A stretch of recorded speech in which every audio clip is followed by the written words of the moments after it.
on Aquinas, which we will cover, of course. Okay, so Alistair MacIntyre, he's got several interesting books. However, he's on my list actually. So if you're interested, he's one of the ones you could do for your term paper. Okay, so where had we left off with Aristotle? What is eudaimonia? How do you get to it? Well, being aware of AI and having used it now since it came out, 2 years ago? I forget. But in any case, last night I thought, why should I trust my own memory? Let me just use, ChatGPT. So I checked and I asked, can you give me the highlights of Aristotle's Nicomachean Ethics? You can do this too. I don't know if you already are doing it, right? You just log on to ChatGPT. You create your own login, but it's been free for me all this time. So, and look, it's even excited. It wants to help me. Certainly, I'll help. So Aristotle argues that all human actions aim at some good. Remember, when he talks about the nature of the good, he's going to disagree with Plato in the idea that there's just this one good that radiates like the sun to everything else, but instead every activity, everything basically has its telos, or its purpose, and the closer it satisfies that purpose, the better it is. The good, I was going to say the gooder, but that's not good grammar. Although I disagree, I like gooder. It's fun. So eudaimonia is not just pleasure, wealth, or honor, but a life of rational activity in accordance with virtue. Why? Because we as humans, in his definition, are the rational animal, right? So we're functioning at our best when we're being rational. That's the goodest thing for us, right? Animals like to eat and browse around in the field and so on. We can do that too. We like to eat food. We like to copulate when we get the chance and all that sort of thing. But when you get right down to it, the most exciting thing Aristotle thinks for a human being is learning things, right? And so that's when you're at your best, right? So the doctrine of the mean means kind of like average, right? So basically he's going to accept the values that Plato gave him. Remember, he's a student of Plato, lives in Athens. These cultural values are clearly theirs.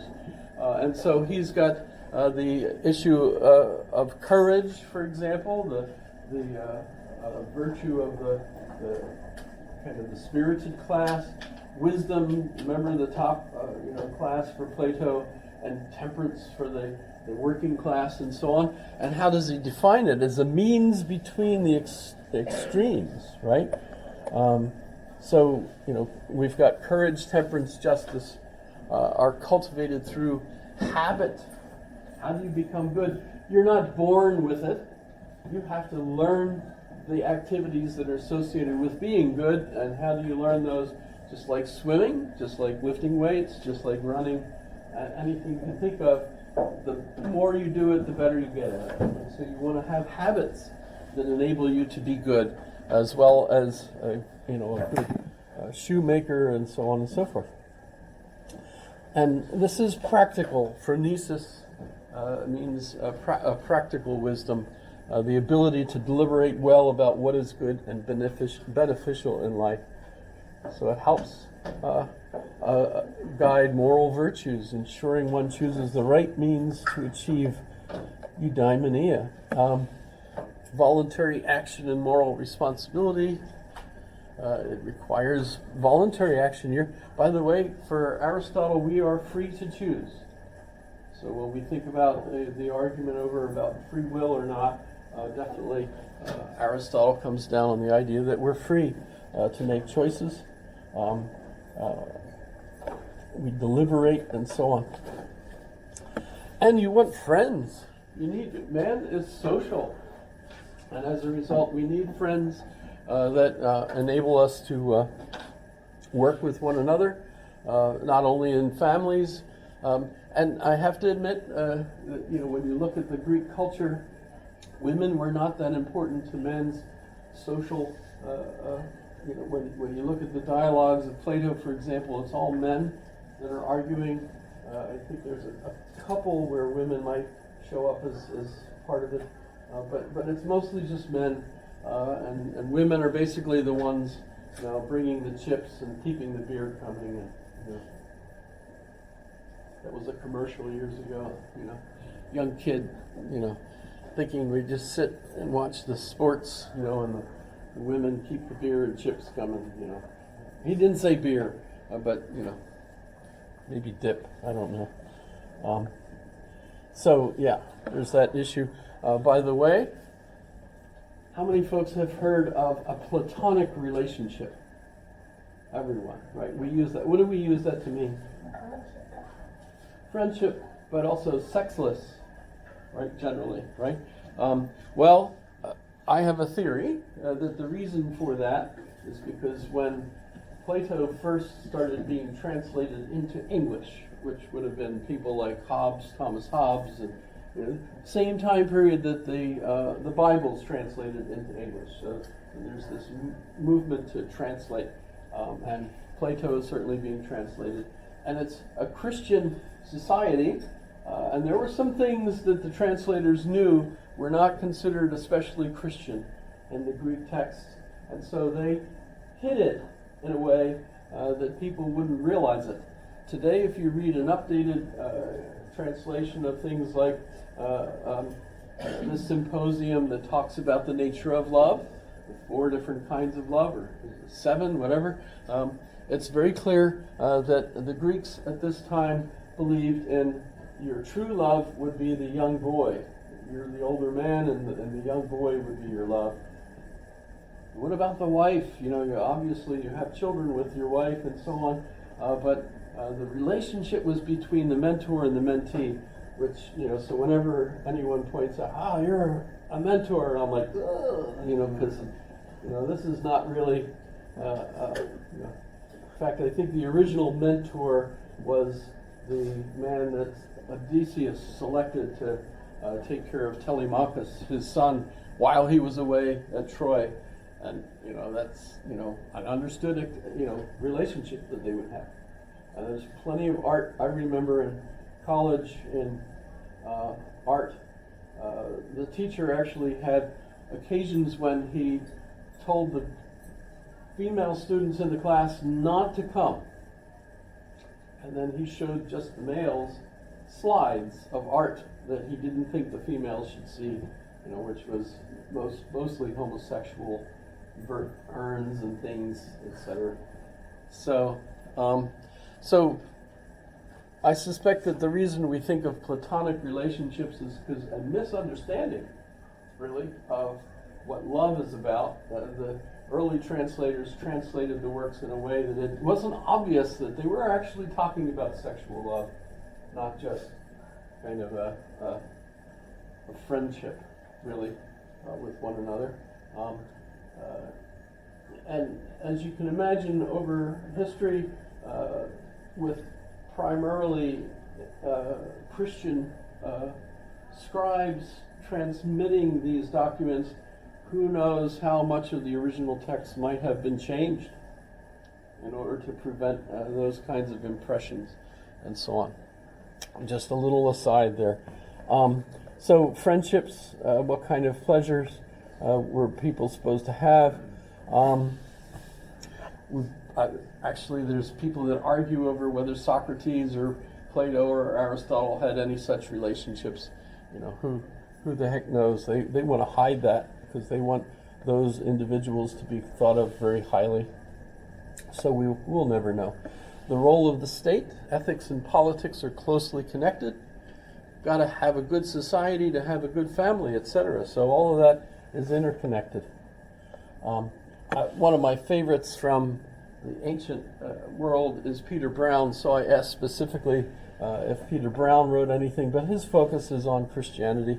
But the interesting thing that this points out is that we will see, as these periods evolve, Christianity will be there in a Roman Empire that is essentially incorporating the Greek philosophers, and so you end up with an Aristotelian philosophy as part of the Roman philosophy and part of the Christian worldview. So we'll see Aristotle again through that.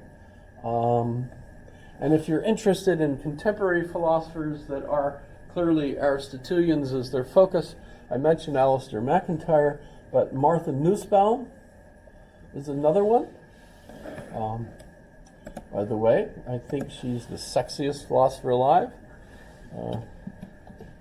That's my own bias, and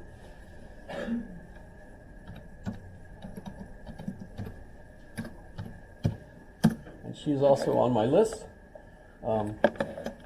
She's about my age, so remember, she's gotten older since she was younger.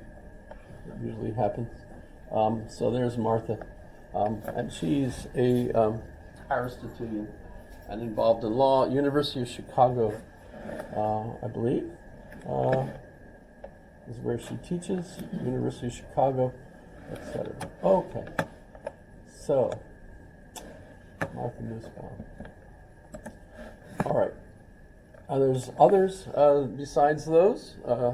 Julia Annas has done.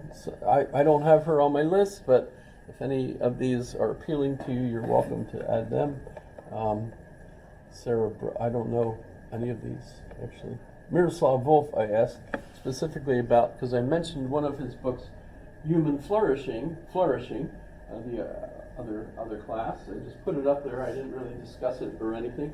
But Miroslav Volf argues that apart from all of Aristotle's explanations of what's necessary for a good life, for a good society, etc., you also have to have a religious narrative that structures it. So he adds religion as an important, fulfilled, meaningful life. So both see flourishing, Aristotle and Miroslav Volf see flourishing as something beyond mere pleasure or material success. If you're really going to be a happy human being, just the physical things we associate with having a good life, that's not sufficient. You need a sense of purpose. You need a sense of meaning. You need something that makes you feel like your life is worthwhile in a bigger sense than. So for Miroslav Volf, we have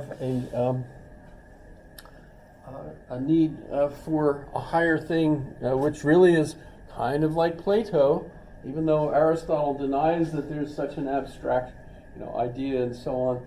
The idea of religion brings it right on back in, right? So we still have those traditions associated with that, and he teaches at Yale, I believe, still. So that's good. So that's been. Oh, and we will of course talk about Thomas Aquinas eventually, who is the one. Because what happens is Aristotle's works. Remember, he's associated with Alexander the Great. When Alexander dies, the Greeks kind of rebel against the Macedonians. And since Aristotle and his school is associated with Alexander, he flees from Athens, famously saying, "Lest Athens sin twice against philosophy," which is a reference to the fact that they killed Socrates, right? So he wasn't going to let Athens kill him, so he fled. And I did recommend, Aristotle's Lagoon, that wonderful set of videos. I hope you had a chance to look at it because it's pretty fascinating. Okay, but Aristotle is lost for a while, and so as we will see with Christianity up until roughly around 1200 A.D., it's a Platonic worldview, really, and as a result, when Aristotle's rediscovered and brought in through several different directions, either through Spain, through the universities there, or through the Crusaders and monks. St. Francis of Assisi met with the Sultan and others, and came back with St. Francis of Assisi's most famous song, "Let Me Be an Instrument of Your Peace," where there is misery, let me, well, whatever, I don't remember the whole song, but he actually took that from the Quran, so that's kind of